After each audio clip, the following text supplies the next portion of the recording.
E ainda sobre a economia americana, a economia mundial, a gente teve nessa semana a super quarta com o Fed mantendo o juro lá nos Estados Unidos e o Banco Central aqui no Brasil cortando a taxa Selic em 0,25 ponto percentual, exatamente como o script, como todo mundo previa. Sobre a super quarta e os próximos passos da política monetária no Brasil e nos Estados Unidos, eu converso agora com o nosso colunista do CNN Money, Aode Cunha. Aode, muito boa tarde. Obrigado por estar aqui com a gente nesta sexta-feira de feriado. A super quarta veio dentro do esperado, mas e as avaliações das duas autoridades monetárias também vieram dentro do esperado, Aode? Boa tarde. Boa tarde, Nácar, para quem nos assiste aqui no CNN Money. Acho que vieram, sim. Tanto a recomendação do Fed, né, de uma cautela maior em redução de taxa de juros por conta do nível de atividade econômica, taxa de desemprego e nível de inflação nos Estados Unidos, vieram dentro do esperado, né? Como também aqui no Brasil, tinha uma divisão, né? Gente achando que talvez o Banco Central não devesse mexer agora a taxa de juros, gente achando que ele devesse mexer em 0,25, não mais 0,50, e acabou prevalecendo, como eu tinha comentado na semana passada, essa opinião de um 0,25 basis points de redução. E no comunicado, o Banco Central brasileiro ele é bastante claro em falar, né, sobre um cenário de desafio fiscal, de um cenário de pressões ainda existentes, mas é claro que a gordura, o tamanho da diferença de taxa de juros real que o Brasil já tem, permitiu talvez mais este movimento parcial no curto prazo de redução de juros. E olhando para frente, o que esperar dos dois BCs a partir de agora? Dá para ter algum cenário diante de tantas incertezas relacionadas à guerra? É a guerra que vai definir necessariamente os próximos passos? Acho que nos Estados Unidos mais a guerra, sim, né? Os Estados Unidos já está com um cenário de pequena redução, talvez 0,25 pontos no final do ano, né? Mas é um cenário comedido, né? E esse cenário de comedimento já vinha antes da guerra do Irã, né? Por conta do nível de atividade econômica que estava alto, por conta dos movimentos de aumento de preços vindos potencialmente do aumento de tarifas de importação dos Estados Unidos. Então, o Banco Central já tinha adotado essa opção de mais cautela. Eu acho que a guerra não influencia tanto. Aqui no Brasil, eu diria que tem um pouco mais de dúvida, né, sobre isso. Por um lado, o Banco Central tem uma gordura grande pelo tamanho de Selic, e ele tem o sinal de ter mais reduções, né, pelo menos mais 2 ou 3 reduções nesse final de ano. Agora, aqui, evidentemente, se a gente tiver esse cenário atual de um dólar desvalorizado, real valorizado, né, o real como uma das principais moedas mais valorizadas, isso ajuda no controle da inflação. Por outro lado, se perdesse esse sinal e o real voltar a ter uma desvalorização maior, aí eu acho que mudaria um pouco esse cenário para o Banco Central.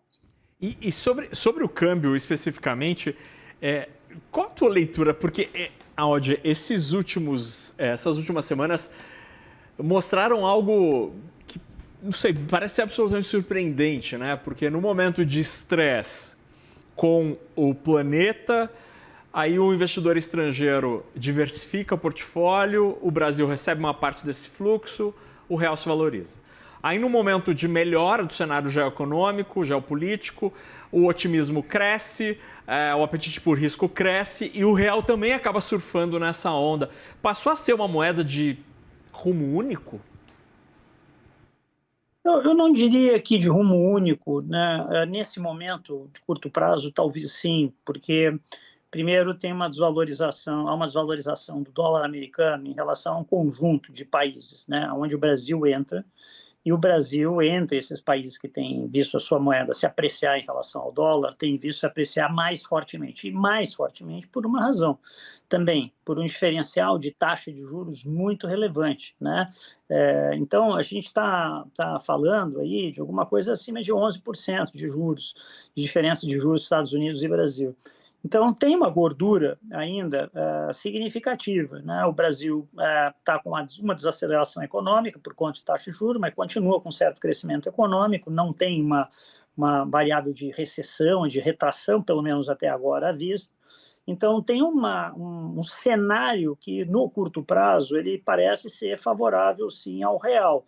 Eu diria no curto prazo, porque à medida, em algum momento, quando a taxa de juros tiver que cair mais, ela precisará cair mais no Brasil, aí, bom, aí vai ser uma história um pouco diferente.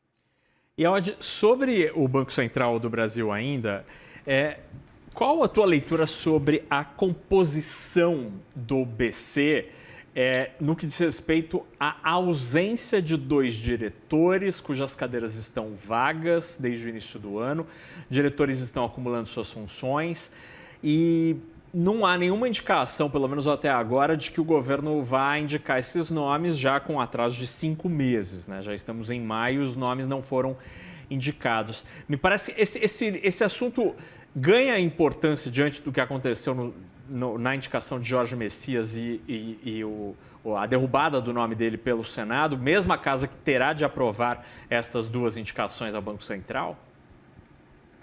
Parece que sim, né? Parece que esse tema das indicações ganhou esse aspecto político maior agora. O que, no caso do Banco Central, seria ruim, né? É ruim em qualquer cenário de cadeiras, né, de vagas relevantes para a administração pública. No caso do Banco Central, mais ainda, eu diria.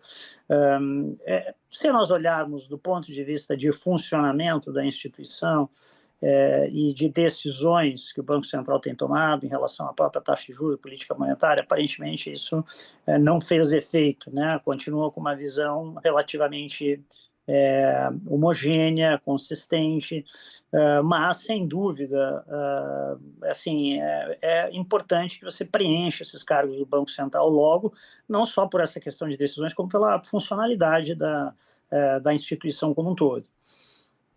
E te parece que assim, a gente tem o risco desse ruído político invadir essa discussão, essa conversa? Eu acho que tem algum, sim, Naka. Eu não sou assim, um cientista político nisso, mas assim, eu vejo que, né, há esse receio, né, de que o governo não queira eventualmente ter derrotas inesperadas, né, depois de ter tido uma derrota na indicação e aprovação do nome para o Senado, para o STF, e que né, nunca tinha ocorrido.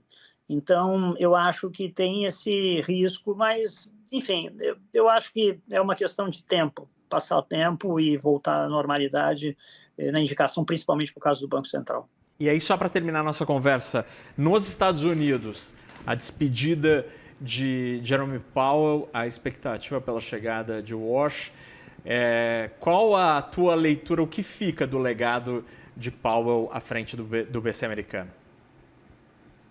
Eu acho que foi mais um legado positivo, tá? De um presidente de Banco Central comprometido com a solidez institucional da instituição, do Fed, do Banco Central americano, com posições difíceis, né? Porque pegou aí a entrada do presidente Trump, que mais do que os outros, né, tem sido sempre muito ácido em relação ao nível de taxa de juros, que a taxa de juros precisava ser baixada.